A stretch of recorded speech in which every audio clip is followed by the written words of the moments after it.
নমস্কার বন্ধুরা, সকলকে আমার চ্যানেলে স্বাগত। রাজ্যের সমস্ত ধরনের সরকারি কর্মচারীদের পাশাপাশি সমস্ত ধরনের পেনশনারদের জন্য এবার একটি অত্যন্ত ভালো খবর আসতে চলেছে বলেই মনে করা হচ্ছে। কারণ সমস্ত ধরনের সরকারি কর্মচারী এবং সমস্ত ধরনের পেনশনারদের জন্য খুব শীঘ্রই এক কিস্তি ডিয়ারনেস অ্যালাউন্স অর্থাৎ ডিএ ঘোষণা হতে পারে, এমনই একটি খবর অতি সম্প্রতি উঠে এসেছে। কি সেই খবরে কি বলা হয়েছে, কত শতাংশ ডিয়ারনেস অ্যালাউন্স ঘোষণা হতে পারে এবং কবে সেটি ঘোষণা হবে, সকল কিছু নিয়ে আজকের ভিডিওতে বিস্তারিতভাবে আলোচনা করব।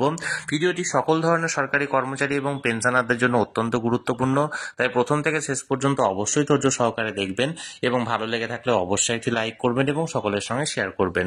আর সেই সাথে এই চ্যানেলে যদি প্রথমবার হয়ে থাকেন এই রকমের ইনফরমেটিভ ভিডিও আরও দেখার জন্য যারা এখনো পর্যন্ত এই চ্যানেলটিকে সাবস্ক্রাইব করেননি তারা অবশ্যই চ্যানেলটিকে সাবস্ক্রাইব করে নিতে ভুলবেন না।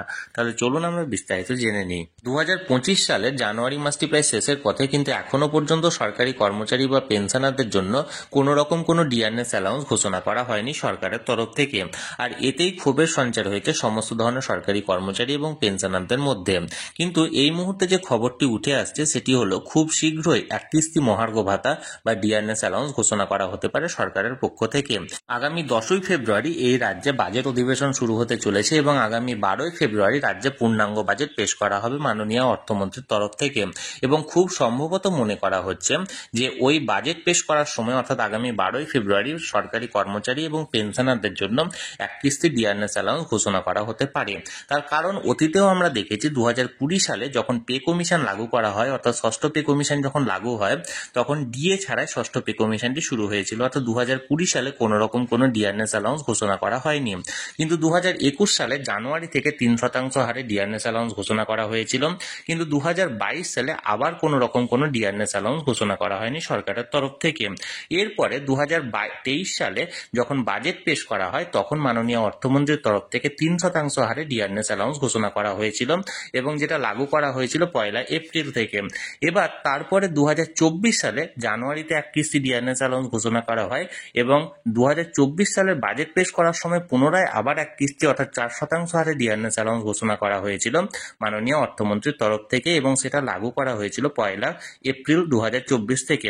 এবং তাই খুব সম্ভবত মনে করা হচ্ছে 2025 সালে যেহেতু এখনো পর্যন্ত কোনো রকম কোনো ডিয়ারনেস অ্যালাউন্স ঘোষণা করা হয়নি, তাই আগামী 12ই ফেব্রুয়ারি যেদিন পূর্ণাঙ্গ বাজেট পেশ করা হবে সেই দিনই মাননীয় অর্থমন্ত্রীর তরফ থেকে এক কিস্তি এবং খুব সম্ভবত সেটা 4% হারে ডিয়ারনেস অ্যালাউন্স ঘোষণা করা হতে পারে এবং যেটা লাগু করা হতে পারে আগামী 1 এপ্রিল 2025 থেকে। বাজেট পেশ করার সময় ডিএ ঘোষণা করার সম্ভাবনাটি অত্যন্ত প্রবল, তার কারণ 2026 সালে আবার পুনরায় বিধানসভা ভোট শুরু হতে চলেছে এবং সেই বিধানসভা ভোটের আগে আর পূর্ণাঙ্গ বাজেট পেশ করা সম্ভব নয়। তাই 2026 সালের বিধানসভা ভোটের আগে এই 2025 সালের বাজেটটি হলো একমাত্র পূর্ণাঙ্গ বাজেট এবং এই বাজেটেই ডিয়ারনেস অ্যালাউন্স ঘোষণা করা হতে পারে বলে এমনটাই মনে করা হচ্ছে।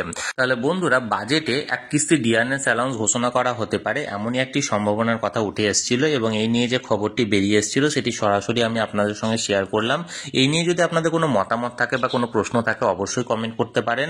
আর এই ভিডিওটি ভালো লেগে থাকলে অবশ্যই একটি লাইক করুন এবং সকলের সঙ্গে শেয়ার করুন। আর সেই সাথে এই চ্যানেলে যদি প্রথমবার হয়ে থাকেন এই রকমের ইনফরমেটিভ ভিডিও আরও দেখার জন্য যারা এখনো পর্যন্ত এই চ্যানেলটিকে সাবস্ক্রাইব করেননি তারা অবশ্যই চ্যানেলটিকে সাবস্ক্রাইব করে রাখুন। ধন্যবাদ, দেখা হচ্ছে পরের ভিডিওতে।